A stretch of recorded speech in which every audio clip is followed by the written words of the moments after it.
Star Wars The Rise of Skywalker is now just 104 days away from the official release by Disney and Lucasfilm, JJ and crew, that is all set and ready to end the sequel trilogy and the Skywalker saga itself. This is Mike Zero. Make sure to subscribe if you are new to the channel for future Star Wars content. Now, by far, we do know that Episode 9 is a very important movie to both Disney and Lucasfilm as companies, but not just to them, but also to the Star Wars community around the entire world, because this movie truly is going to determine the future of the franchise and exactly where it's going to stand once this movie releases come December of this year, so you can only imagine what's going through the minds of Disney and Lucasfilm. Now, these past couple of weeks or so, we've been learning a whole lot more about this movie, and when it all comes down to one of the big plans by JJ, Disney, Lucasfilm, and even George Lucas, this is where things begin to get very exciting for Episode 9.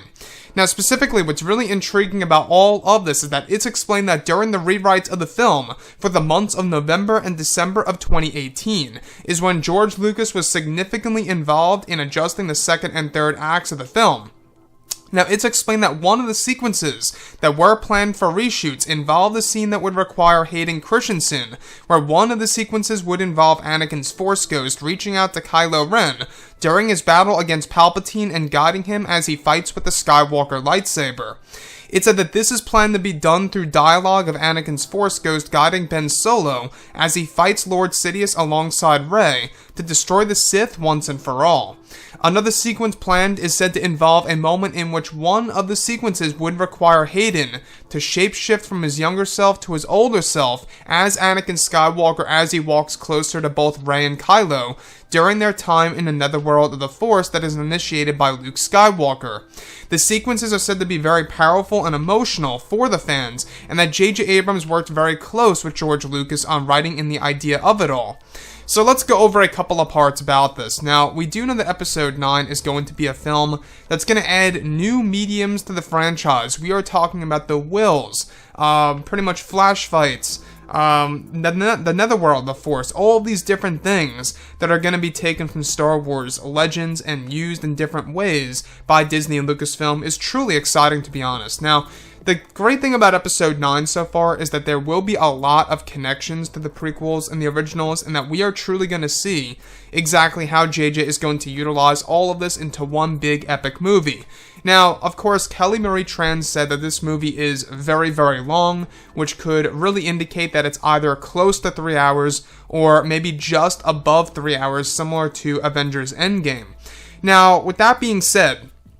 I want to go over one of the scenes that is said to involve Hayden's voice as Anakin guiding Ben Solo as Ben Solo wields the Skywalker saber to fight Lord Sidious. As he holds the saber, this is said to be a moment in which he hears Anakin Skywalker's Force Ghost voice, guiding him to fight Lord Sidious to destroy the Sith once and for all, as he fights alongside Rey. Now, Rey is said to be using a different saber in this particular moment. Now, we're not quite sure if that means Kylo's crossguard or a brand new one at that, but nonetheless, Kylo and Rey will be using the Skywalker saber, of course, when they fight Palpatine himself at a certain point in time in the third act of the movie. Now, the other piece that I do want to go over that also impresses me is that there is a moment in which, of course, we have both Rey and Kylo Ren actually having a moment in the netherworld of the Force where they are said to witness Anakin Skywalker shapeshifting from his younger self to his older self as if he is in his mid-70s, and this is said to be planned to be done by Hayden Christensen by Disney and Lucasfilm.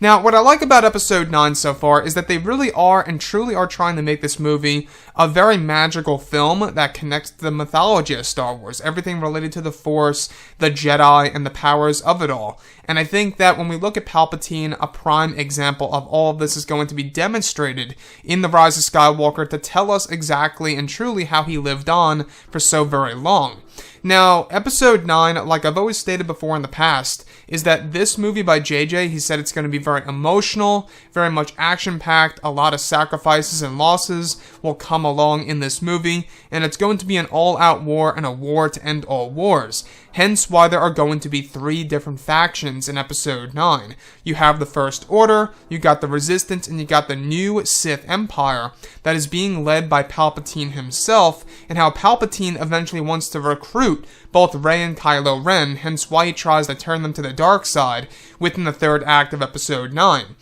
So, Episode 9 seems like it really is going to be, by far, a very intriguing movie because it's going to be borrowing elements from Legends, the rough drafts of Return of the Jedi, and more, as well as original ideas by J.J. Abrams and, of course, Chris Terrio and George Lucas in the mix, to really deliver a brand new type of Star Wars movie that's going to be very authentic, however, at the same exact time, trying out new ideas that fans have never seen before. So, anyways, guys, drop a comment below. Let me know what you think about all this below in the comments, and if you guys did enjoy the content for today, do make sure to drop a thumbs up on this video to support the channel. I thank you all so very much for the kind support, and I'll catch you guys next time.